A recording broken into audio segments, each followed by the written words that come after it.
যথেষ্ট পরিমার্জিত ছিল, সুন্দর ছিল, দিক নির্দেশনামূলক ছিল এবং এই ভাষণটি আরও এক সপ্তাহ আগে হলে আরও সুন্দর হতো।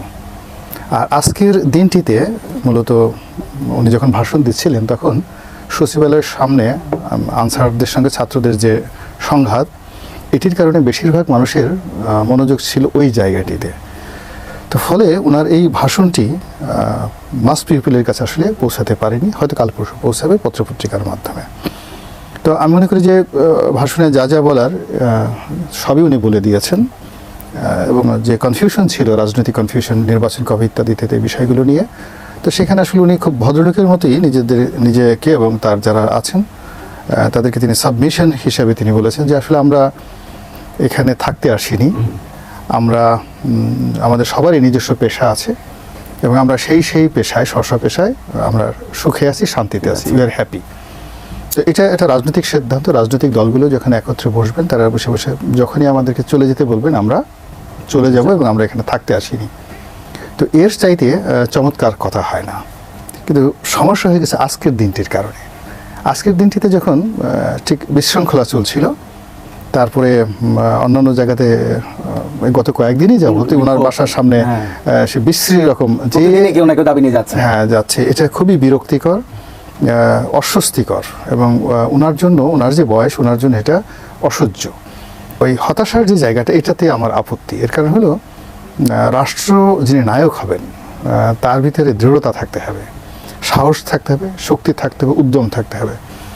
আপনাদের মনে আছে যে একটা সময় জাস্টিস হাবিবুর রহমান যখন প্রধান বিচারপতি ছিলেন, তো তখন একটা বিষয় তাকে খুব দৃঢ়তার সাথে একটা সিদ্ধান্ত নিতে হয়েছিল এবং তিনি যে সাহস নিয়ে যে সিদ্ধান্তটা নিয়েছিলেন, সেদিন যদি সেই সিদ্ধান্তটা তিনি না নিতেন, আমি ইঙ্গিত করছি আনসারদের ব্যাপারে, তো তিনি যদি সেই সিদ্ধান্তটা না নিতেন তাহলে তিনিও টিকতে পারতেন না, তত্ত্বাবধায়ক ব্যবস্থা ওই সময় শেষ হয়ে যেত। জাস্টিস হাবিবুর রহমান আরেকটা সিদ্ধান্ত নিয়েছিলেন, সেটা হলো আব্দুর রহমান সাহেব যখন প্রেসিডেন্ট ছিলেন। একজন সেনাপ্রধানকে পদচ্যুত করা ওই সময়টাতে ইট was very very tough.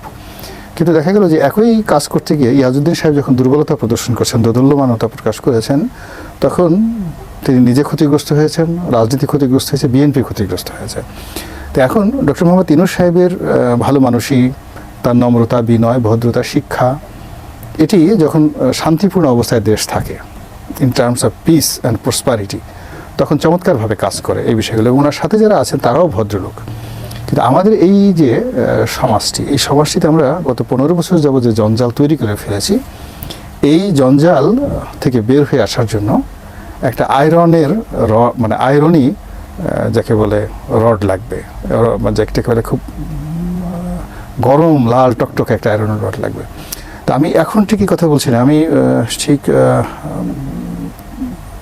Awami League সরকার পতনের সপ্তাহখানেক আগে আমি বলেছিলাম যে শেখ হাসিনা যে অবস্থা করে ফেলেছেন, তাতে তার এখান থেকে পরিণতি ভোগ না করে যাওয়ার কোনো ওয়ে নেই। তো ওই অবস্থাতে তার যে জরুরি অবস্থাটা, সেই জরুরি অবস্থার চাইতে এখন আরও দ্বিগুণ কঠোরতা নিয়ে জরুরি অবস্থা লাগবে। তা না হলে কোনো উপদেষ্টা কাজ করতে পারবেন না। প্রধান উপদেষ্টা তো নয়, মানুষের চরিত্র হলো মানুষ সবসময় দুর্বলতার সুযোগ নেয়, ভদ্রতাকে দুর্বলতা হিসেবে তারা মনে করে।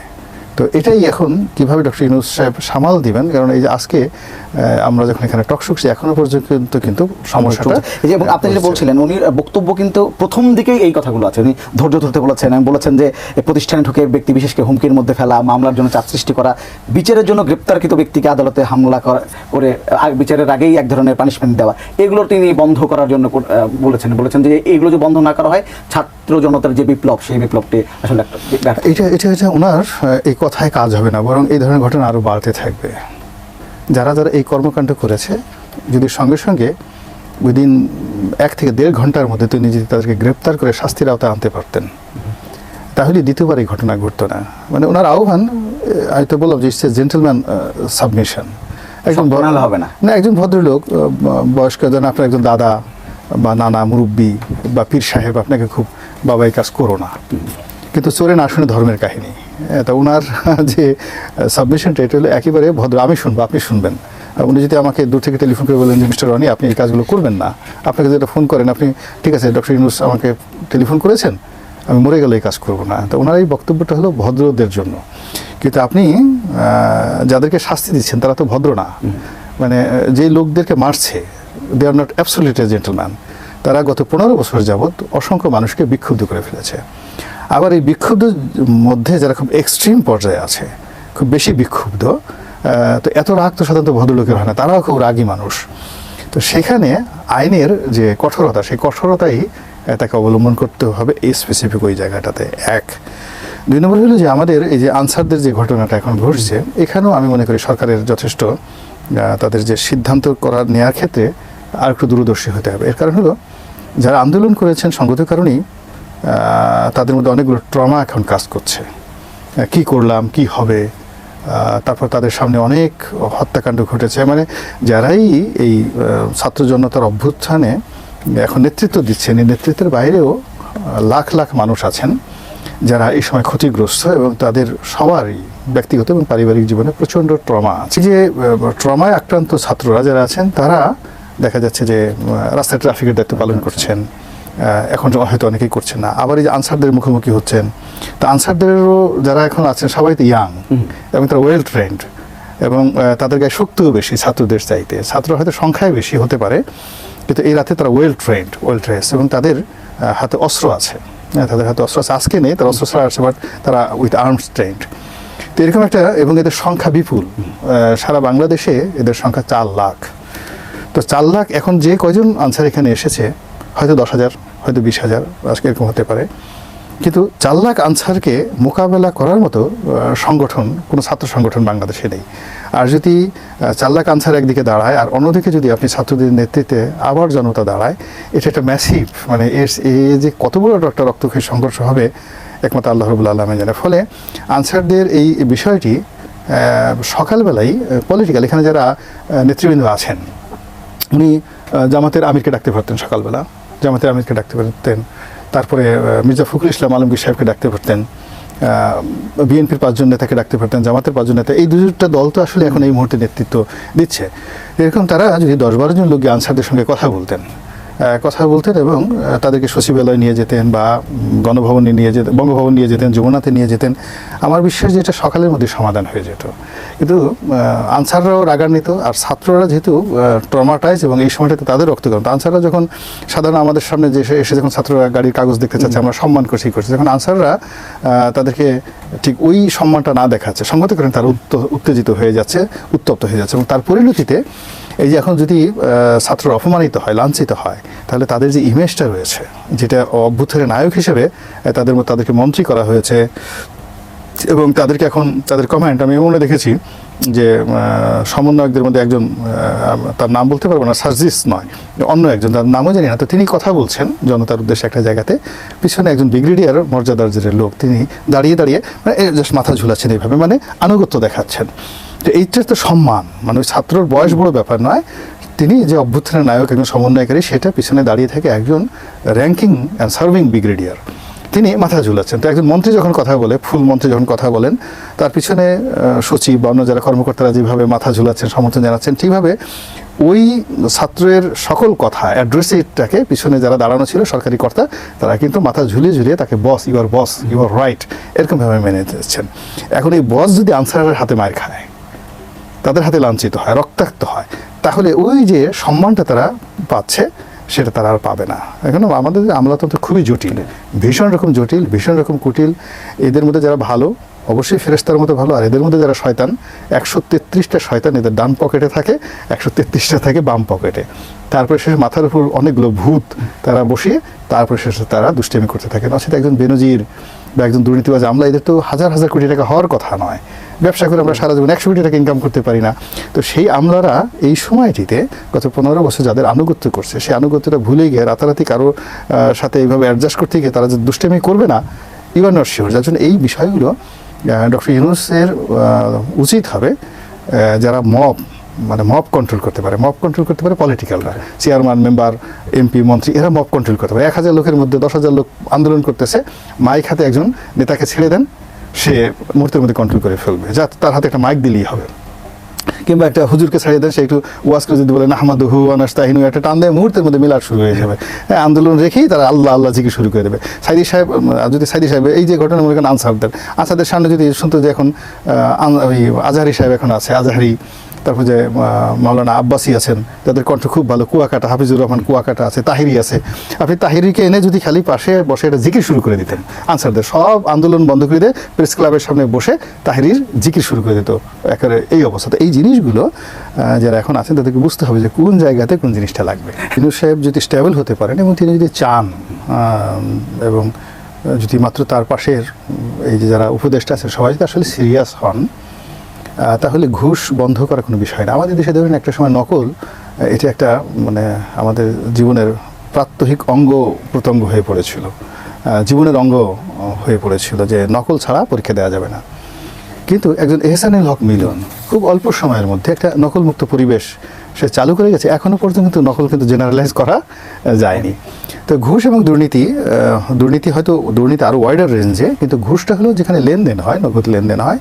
তো এটাকে ইচ্ছাকুলেটেক আন্দোলন, এই ছাত্র জনতা মিলিয়ে আর উপদেষ্টারা মিলিয়ে এটা আসলে 15 দিনের মধ্যে এটা করা। তারা যদি কাস্টমসে একটা সার্ভিলেন্স টিম করে, যেখানে আছে শিক্ষাভবন সার্ভিলেন্স টিম করে, এবং 3-4টা ঘটনা যদি তারা এভাবে জাস্ট গোয়েন্দাদের মতো এভাবে জাল পাতার পরে ঠিক এবং হাতে হাতে ঘুষখোরকে ধরে যদি ওইভাবে গণপিটুনি দেয়, একদম অফিসে সে সচিব হোক, কাস্টমস কমিশনার হোক বা পিওন হোক, ডাজ নট ম্যাটার, একেবারে জাস্ট 1টা থেকে 2টো ঘটনা যদি এভাবে ঘটে যে ছাত্ররা কাস্টমস হাউসে, বন্দরে, কিংবা শিক্ষা ভবনে, কিংবা পুলিশে এই যে ঘুষ সহ একজন কর্মকর্তাকে ধরেছে এবং তাকে এইভাবে একটি গুড প্ল্যান এভাবে শাস্তি দিয়েছে, 4 থেকে 5টা ঘটনা যদি এখন তো ইন্টারনেটের যুগ ঘটে এবং এভাবে প্রচারিত হয়ে যায়, আমার বিশ্বাস যেটা মানে ঘুষ আর দ্বিতীয়বার কেউ নিতে সাহস পাবে না।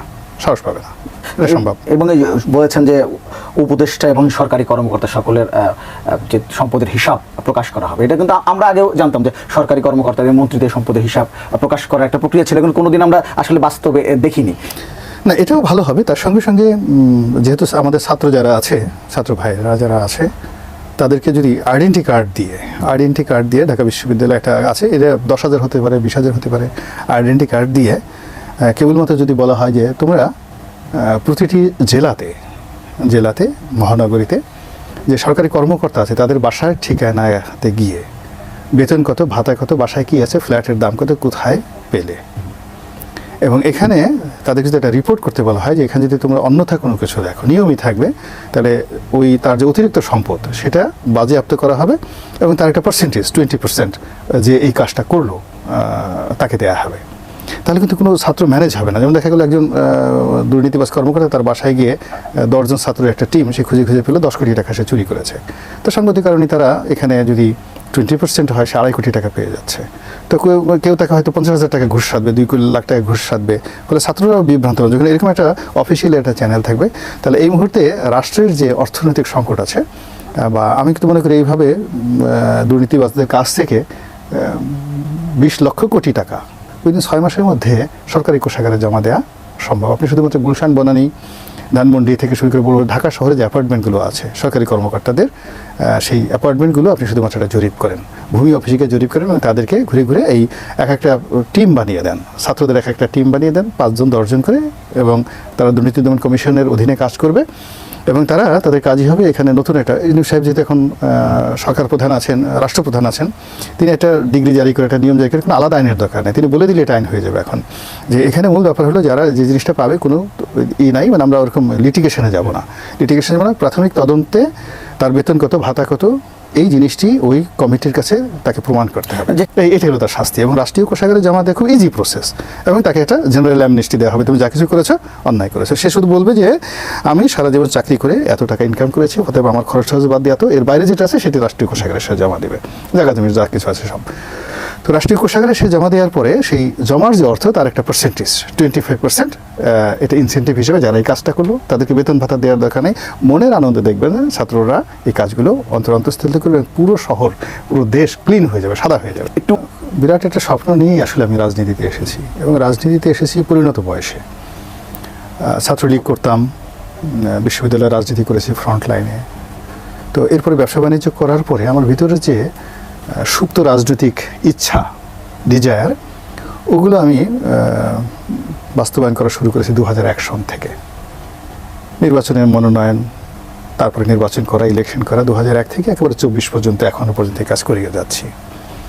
তো এই রাজনীতি করতে গিয়ে ব্যবসা হারিয়েছি, বাণিজ্য হারিয়েছি, সহায় সম্পত্তি নষ্ট হয়েছে, কিন্তু তারপরেও একটা স্যাটিসফ্যাকশন যে মানুষের শ্রদ্ধা এবং ভালোবাসার যে জায়গাটা, সেখানে আমি অন্য যে কোনো শ্রেণী পেশার চাইতে আমার কাছে মনে হয়েছে আমি হয়তো কিছু টাকা হারিয়েছি, কিছু ল্যান্ড হারিয়েছি, কিন্তু মানুষের যে ভালোবাসা, তার দোয়া একজন রাজনীতিবিদ হিসেবে আমি এখনও পাচ্ছি।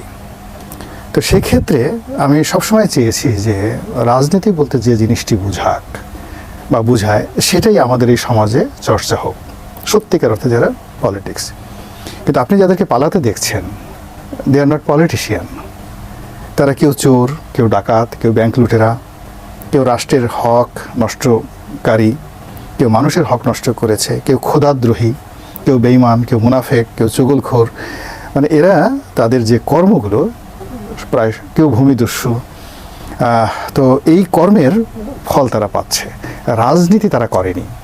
রাজনীতি তারা করার চেষ্টা করেছিল, করার পরে আল্লাহ রাব্বুল আলামিন যখন তাদেরকে একটা রাজনীতির মাধ্যমে একটা রাষ্ট্রীয় পদ পদবি তাদেরকে দিয়েছিল, ইটস অ্যান অপরচুনিটি, তখন সেই জিনিসটিকে, অর্থাৎ আপনাকে আল্লাহ একটা উপহার দিয়েছেন যে ঠিক আছে, তুমি 10 বছর 20 বছর রাজনীতি করেছো, তোমার একটা রাষ্ট্রীয় স্বীকৃতি, তোমাকে মন্ত্রী বানালাম, এমপি বানালাম। তো এটা আল্লাহ তাদেরকে বানিয়েছে, আর সাহায্যকারী শক্তি হিসেবে জনগণকে আল্লাহ বলে দিয়েছেন যে তুমি এই লোকটিকে ভোট দাও বা সাহায্য করো। কিন্তু তারা কেউ মনে করেছে যে আমরা শেখ হাসিনার দয়ায় হয়েছি, ছাত্রলীগের দয়ায় হয়েছি, আওয়ামী লীগের দয়ায় হয়েছি। তারা আল্লাহকে ভুলে গিয়েছিল, এবং আল্লাহ যে জনগণকে বলেছিল, আপনি দেখেন এই যে আমাদের আন্দোলনটা হলো, এখানেও ঠিক একই অবস্থা। আমরা 4 তারিখ পর্যন্ত বা ইভেন 5 তারিখ 2টো পর্যন্ত, দুপুর 2টো পর্যন্ত কেউ কল্পনা করিনি বাংলাদেশে যে এরকম একটা গণ অভ্যুত্থান বাংলাদেশে ঘটতে যাচ্ছে। 2 নম্বর হলো যে এই গণ অভ্যুত্থানের মাধ্যমে ছাত্রদের মধ্যে যারা এখন হিরো হিসেবে সচিবালয়ে মন্ত্রী পদমর্যাদায় বসছেন, বা বাইরে যাদের নেতৃত্ব এখন সবাই মেনে নিচ্ছে, ইভেন যারা এই 21 জন উপদেষ্টা হিসেবে বসেছেন, তারা 5 তারিখে কেউ কল্পনা করেননি যে আল্লাহ রাব্বুল আলামিন তাদের জন্য এই নিয়ামত রেখেছেন, কিন্তু তারা পেয়েছেন। এখন তাদের যে জিনিসটা দরকার সেটা হলো আম্মা বিনিয়ামাতে রব্বিকা ফাহাদিস। আল্লাহ বলেছেন কোরআনে যে হে বান্দা, তোমার প্রতি আমি যে নিয়ামত দিয়েছি ওটা পাওয়ার পর তুমি আমার শুকরিয়া আদায় করো। তো সেই নিয়ামতে যদি তারা শুকরিয়া আদায় করে, তারা সফলকাম হবেন, সম্মানিত হবেন, মর্যাদাবান হবেন। আর যদি তারা আগের মতো কাজকর্ম করেন, ভুল করেন, ভ্রান্তি করেন, তাহলে তাদের এই নিয়ামতটি তাদের জন্য অভিশাপে পরিণত হয়ে যাবে। আবার এটা কেন হবে দেখেন, এই যে 5 তারিখ পর্যন্ত আমরা কল্পনা করিনি, ছাত্ররা সামনে দাঁড়িয়েছেন, কিন্তু লক্ষ লক্ষ মানুষ, টেকনাফ থেকে তেঁতুলিয়া, 80 বছরের বৃদ্ধ, তারপরে এ থেকে শুরু করে সেই 10 বছরের বাচ্চা ছেলে, এমনকি আমি দেখেছি ভিডিওতে 5 বছরের একটা ছোট ছেলে, সেটা লাঠি নিয়ে ঘর থেকে বের হয়ে গেছে। তখন আল্লাহ রাব্বুল আলামিন ওই যারা আহত হয়েছেন, যাদের রক্ত ঝরেছে, বা যারা রাজপথে সাহস নিয়ে দাঁড়িয়েছেন, ওদের আত্মার সঙ্গে সাধারণ মানুষের আত্মার একটা মারিফতি, একটা কানেক্টিভিটি তৈরি। তো এভাবে আল্লাহ রাব্বুল আলামিন যখন কোনো একটা জিনিস করতে চান, কুন ফায়াকুন, আল্লাহ শুধু বলেন যে হও, অমনিতা হয়ে যায়। তো সেইভাবে আপনার আমার জন্ম বলেন, এটা খুব প্রাকৃতিক একটা বিবর্তন। তো এই যে বিবর্তনটা, সেই বিবর্তনটা আওয়ামী লীগের জীবনে এসেছিল। অর্থাৎ আওয়ামী লীগ 2009 সনে যেভাবে হয়েছে, ওই নিয়ামতটাকে তারা আল্লাহ প্রদত্ত নিয়ামত না মনে করে এটা ভারতের নরেন্দ্র মোদী দিয়েছে, সোনিয়া গান্ধী দিয়েছে, মনমোহন সিং দিয়েছে, ভারত আমাদের সঙ্গে এসেছে, এই বলে তারা প্রথম নাফরমানিটি করলো 2014 সনে। তারপরে করার পরে চিন্তা করলো যে পৃথিবীতে আল্লাহ নেই, নরেন্দ্র মোদী সব কিছু করতে পারে, এই তারা নাফরমানি শুরু করলো আবার 2018। আর তৃতীয়বার যখন হলো, তখন আল্লাহর আরশ আজিম সহ কেঁপে উঠলো। ফলে তারা যারা এখানে এখন পালাচ্ছে, এরা কেউ রাজনীতিবিদ আগে ছিলেন, কিন্তু যখনই অপকর্ম শুরু করেছেন, তাদের সব পরিচয়, তারা কেউ মানুষ থেকে অমানুষ হয়েছেন, অমানুষ থেকে কেউ জানোয়ার হয়েছেন, কেউ কাউয়া হয়েছেন, কেউ শুয়োর হয়েছেন, কেউ অন্য কোনো প্রাণী এসে গাধা হয়েছেন, গরু হয়েছেন, কিন্তু কোনো অবস্থাতেই তাদেরকে আপনি রাজনীতি বলতে পারবেন না। রাজনীতি হলো রাজার যে নীতি, সেটা হলো রাজনীতি। রাজাকে, রাজা যে leader, A royal monument of human, যাকে দেখলে আপনার সম্মান করতে ইচ্ছা করবে, যাকে দেখলে আপনার স্পর্শ করতে ইচ্ছে করবে, যাকে দেখলে আপনার সালাম দিতে ইচ্ছা করবে, তিনি রাজা। এটা আল্লাহ রাব্বুল আলামিন দিয়ে দেন। তো সেই রাজার যে নীতি, দ্য রয়্যাল ডিজায়ার, এটাকে মাঠে নিয়ে যারা কাজকর্ম করে তারাই রাজনীতি করে। তো মানুষের যতগুলো বিহেভিয়ার আছে, thousands of behaviour, human behaviour, তো হিউম্যান বিহেভিয়ারের মধ্যে সবচেয়ে সর্বোচ্চ স্তরের বিহেভিয়ার হলো দ্য পলিটিক্যাল বিহেভিয়ার। তো কাজেই আমাদের সমাজের মধ্যে যারা শ্রেষ্ঠতম মানুষ, জ্ঞানে গুণে শিক্ষা দীক্ষায় মান মর্যাদায়, তাদের মধ্যে যখন আল্লাহ ন্যাচারাল লিডারশিপ ঢুকিয়ে দেন, ওই মানুষটি যে নীতি রাজনীতি করে ওটা হলো শ্রেষ্ঠতর রাজনীতি। এবং রাজনীতিবিদদের শ্রেষ্ঠত্ব হলো যে তার মৃত্যুর পরে শত শত বছর, আপনি বলেন তো এই বাংলায় কত ধনী ছিল, কত ব্যাংকার ছিল, আমরা তাদের নাম জানি? আমরা জানি না। কিন্তু আপনি শেরে বাংলা ফজলুল হকের নাম কি কোনোদিন বাংলা থেকে মুছবে? হোসেন শহীদ সরওয়ার্দীর নাম কি মুছবে? বঙ্গবন্ধু শেখ মুজিবের নাম কি মুছবে বলেন? এমনকি এই যে খালেদা জিয়া, শেখ হাসিনা, আপনি এদের নাম মুছতে পারবেন? আপনি 100 বছর পরে এদের নাম নতুন করে লিখিত হবে, তারা ভালো ছিলেন না মন্দ ছিলেন। তো এই যে রাজনীতিবিদ, সেই রাজনীতিবিদ যারা করেন তাদের ভিতরে একটা ভীষণ কাজ করে, মিশন কাজ করে, জনগণের জন্য ভালোবাসা কাজ করে। এইবারকার ঘটনার পরে কি আসলে রাজনীতিবিদরা শিক্ষা নেবেন আপনার কি মনে হয়? না না না, রাজনীতিবিদদের শিক্ষা দরকার নেই, তারা তো শিক্ষক, দেড়দের টিচার, তারা কেন শিক্ষা নেবেন? হি যে লিডার, সে আপনাকে নেতৃত্ব দিবেন, সে আপনাকে শিক্ষা দিবেন, সে কার কাছে শিক্ষা নেবে? তার শিক্ষা নেওয়ার কোনো দরকার নাই। এখন যারা রিয়েল পলিটিশিয়ান, এই আবর্জনাগুলো চলে যাওয়ার ফলে কি হচ্ছে, ওই পলিটিশিয়ানরা মূল নেতৃত্বে চলে আসবে। একটা জিনিস দেখবেন, সমাজ যখন খুব গরম থাকে, উত্তপ্ত থাকে, আপনি গ্রামে হলে দেখবেন যে গ্রামে আমরা আখ চাষ করি, আখের রস জাল দেয়, তারপরে খেজুরের রস জাল দেয়। তো জাল দেওয়ার পর যখন গুড় হবে, গুড় হওয়ার আগে টকবক করে ফুটতে থাকে, আপনি দেখবেন যে ওই রসের যে ময়লাগুলো ওইগুলো উপরে উঠে যায়, তাই না? তো সমাজে যখন উত্তপ্ত থাকে তখন সমাজের যে আবর্জনাগুলো এগুলো সব উপরে উঠে যায়, নেতৃত্বের উপরে উঠে যায়। তো এখন আমাদের যে খারাপ সময় যাচ্ছে, এখন অতীতে গিয়েছে, এর ফলে কি হলো, রাজনীতির যে ক্রিমগুলো, ছানাগুলো, এগুলো সব নিচে পড়ে আছে, আর উপরে যারা ভেসেছিল তারা আবর্জনা, হ্যাঁ, দ্য পলিটিক্যাল ডাস্টবিনের সেই যাকে বলে ময়লা এবং আবর্জনাগুলো আছে। তো এই আবর্জনাগুলো এই সময়টাতে আল্লাহ প্রকৃতির দোয়ায় ক্লিয়ার করে দিলেন, ফলে এখন দেখবেন আপনি রাজনীতির যে ক্রিমগুলো, এই ক্রিমগুলো ভেসে উঠল। আরও ঠিক কথা নেই, আমি ওনাকে সাহায্য করতে চাই। প্রথমত বলতে চাই যে এই সময়টিতে কোনো অবস্থাতেই ধৈর্য হারালে চলবে না। কারণ হলো যে 15টা বছর আমরা যে সর্বনাশ করেছি, রাতারাতি 15 দিনের মধ্যে কোনো মহামানব পৃথিবীতে হয়নি আমাদের সমস্যাগুলো সমাধান করতে পারবে। 2 নম্বর হলো যে উনি একজন বয়োবৃদ্ধ মানুষ, সম্মানিত মানুষ। আমাদের এই রাজনীতির কুটিলতা, কৌশলতা, উনি অনেক কিছু সম্পর্কে ওনাকে ধারণা নিয়ে আত্মস্থ করতেও কিছুটা সময় লাগবে। 3 নম্বর হলো যে উনি যদি এই মুহূর্তে চলে যান, যে আমি চলে গেলাম, হি হ্যাজ দ্য রাইট, তাহলে আমরা যে বিপদে পড়বো, প্রত্যেকটা লোক আমরা বিপদে পড়বো এই মুহূর্তে, যেটা সেনাবাহিনী কন্ট্রোল করতে পারবে না যদি এই মুহূর্তে উনি চলে যান। তো যার জন্য উনি এই কিছুদিন আগেও বিচার অঙ্গনে উনি ঘোরাফেরা করেছেন অসহায় অবস্থায়। তো যার জন্য তার তো এই ক্ষমতার কোনো লোভ ছিল না, তিনি মামলা মোকদ্দমা থেকে রেহাই পাওয়ার জন্য সর্বোচ্চ চেষ্টা করেছেন, দেশ বিদেশে যাবেন, তার সোশ্যাল বিজনেস নিয়ে তিনি ব্যস্ত। খালি রাজনীতি আমাদের অনেকের কাছে আকর্ষণীয় হতে পারে, চেয়ার, ওনার কাছে আমার কাছে মনে হচ্ছে না খুব আকর্ষণীয়। ফলে আমরা যেন ধৈর্য হারিয়ে এমন কোনো কিছু না করি যাতে ওনার আগ্রহ যেন শেষ হয়ে যায়। এগুলো এক। 2 নম্বর হলো যে সময়ের যে বিষয়টি, এটি নির্ভর করবে ওনার কর্মকাণ্ডের উপরে। উনি যদি ভালো কর্ম করেন, জনগণ ওনাকে ছাড়তে চাইবে না, এবং ওনার এই কর্মের উপরে দেখা যাচ্ছে উনি যদি 20 বছরের ক্ষমতায় থাকেন, জনগণ ওনাকে যেতে দেবে না। জনগণ এমন একটা জিনিস, এরা খুব কৃতজ্ঞ, এটা আমার পানি এসেছে, আমি তো রাজনীতিবিদ হিসেবে যতটুকু দেখেছি, জনগণের মতো কৃতজ্ঞ আর কেউ নেই। এরা শত বছরও মানুষকে ভুলে না।